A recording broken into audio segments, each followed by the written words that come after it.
first, though, we often hear from the Chief Executive of the University Hospitals North Midlands Trust on the programme, regular updates with what's going on there in critical care and COVID wards and so on.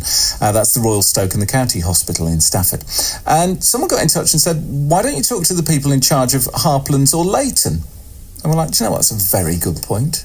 Let's go some ways putting that right today. Peter Axon is Chief Executive of North Staffordshire Combined Healthcare Trust, which is responsible for Harplands Hospital in Harts Hill, which provides mental health, psychiatry, learning disability support, and runs drug and alcohol services. Peter, thanks very much for coming on to the programme today. We heard earlier about the number of calls to GPs about depression and mental health were way down last April in the first lockdown.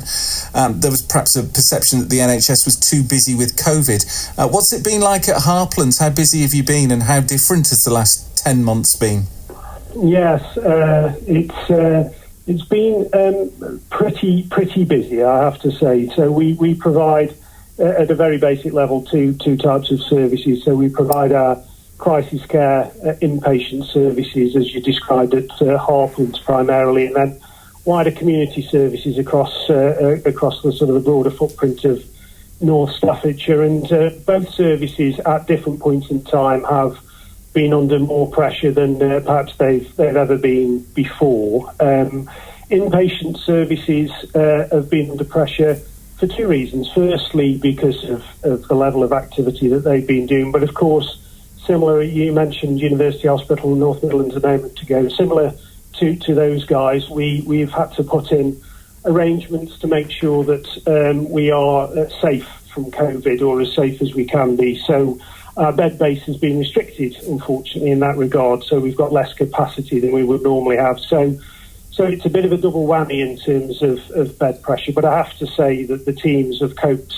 wonderfully, coupled with, of course, the fact that we're all at different points in time sadly personally affected by COVID, given the horrible nature of the virus. So we have at different points in time had team members off ill, which has obviously affected the capacity of our staff. So we've had bed pressures, we've had staffing pressures, but we've coped well, I would say, throughout, which is all down to the nature, the resilience, the courage at times, frankly, of our frontline staff, which has been absolutely amazing to see. How much capacity have you lost then? Not a huge amount of capacity. I think off the top of my head, something like 10%. The big area is what we call our dormitory areas, which are essentially a number of beds within an environment as opposed to single room beds. Now, we've got a programme supported by central government to eradicate those dormitories over the next 4 to 5 years. But right here, right now, we still have those dormitories. So as you can imagine, in terms of risk of contraction, we have to limit the use of those dormitories. But all other areas have been available and free, but it's just unfortunately the reality of that situation with the dormitories that has meant we'd had to reduce our bed base by a relatively small amount. When I was speaking to the Chief Executive at the Royal Stoke, which is pretty much next door, you're virtually neighbours, aren't you? Both very much in the same part of town. She was making the point, and I made the point as well, you know, when it comes to numbers and people coming in, they have their emergency department. You run something similar, don't you, for people who are in some kind of mental health crisis? Are you able to continue operating that in the way you would want to at the moment? Yes, so the nature of that is as you described, people are quite unwell when they approach the crisis care centre, and we ensure day in, day out, irrespective of COVID, that people are treated appropriately, treated with dignity, respect, and so we have a setup there that is, if you like, already essentially COVID safe because of the nature of the service offers. So that hasn't been massively impacted, other than, as I mentioned a moment ago, the bare fact that all parts of the NHS haven't been immune to the impact on our staffing levels. So as with our bedded areas, as with our community service areas, the crisis care centre has had some impact in relation to staffing, but similar to the inpatient areas, they've managed to be resilient and to maintain that service offer throughout the pandemic, which is great to be able to say. One thing relating to mental health, which was, I think, a big issue before COVID and has just been made worse by it, I think, is isolation and loneliness. Maybe that's two issues. What effects of COVID and the way we are as a society at the moment are you seeing when it comes to people feeling isolated and alone? Yeah, so there's different levels, really, aren't there, in terms of mental health impact, and that's not to underestimate the scale of the impact, but that lower level of isolation and loneliness is a big factor, and there are a variety of services out there that can support people with those concerns. Third sector, voluntary sector organisations included within that. The big, I suppose, responsibility for ourselves as a secondary care provider of mental health services is when that isolation and loneliness impacts on perhaps underlying mental health conditions that are already there, which then accentuates the issue. And at that point, of course, it's important that we respond effectively and quickly to those concerns. So I think it's inevitable that something like this was going to impact on mental health, on the mental health of the population to some extent. Key, I think, for our system, and that's the important point, really. A system is that all partners, whether it be local authorities, third sector, or ourselves as a secondary care provider, operate in an effective way. That's at the heart of the response, really, ensuring that we work together to support all sectors of the population. There's the You Are Not Alone campaign, which I know you're sort of leading on at Combined Healthcare, which again is bringing these partners together. What's that saying and how's that supposed to help?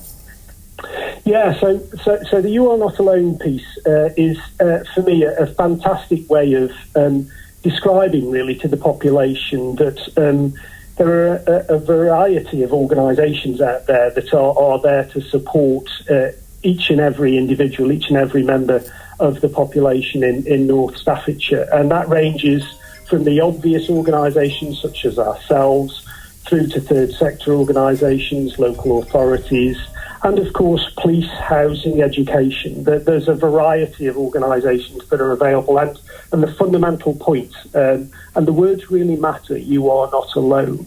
You know, that is in itself therapy to people to hear, but then to have access to the information that enables them to contact organisations, and you know, it might be just something as simple as a quick conversation with somebody that's qualified as a counsellor that will help you get through whatever it is that, you know, is the issue in the moment, all the way through to, as I mentioned a moment ago, secondary care and more substantial support.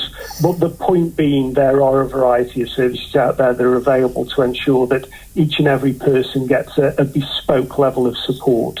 And when it comes to the availability of those services, if someone, for example, would benefit from a cognitive behavioural therapy or talking therapy or something like that, what are the waiting times like, and have they been impacted by COVID?